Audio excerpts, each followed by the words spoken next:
mo, ganun pa rin ang itsura sa gilid ng ano, ng apple. Dahil basura. Dahil nakatambak.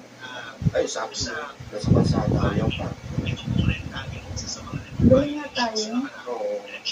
Sabi ng Sir Cap noon sa Emilio, hindi naman bawal magtinda. Kasi sa lugar, wag lang harangan ng bangketa sa kalsada. Yun, nag-cross na tayo dito sa Moriones.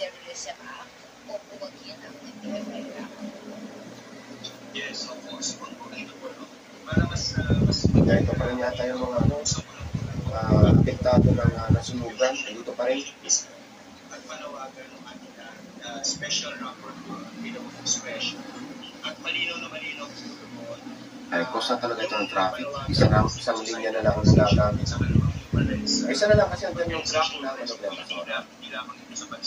Kung nga wala yung truck ng basura dyan, 2 linya na lang ang nagagamit dahil nga dito sa apektadong ng nasunugan.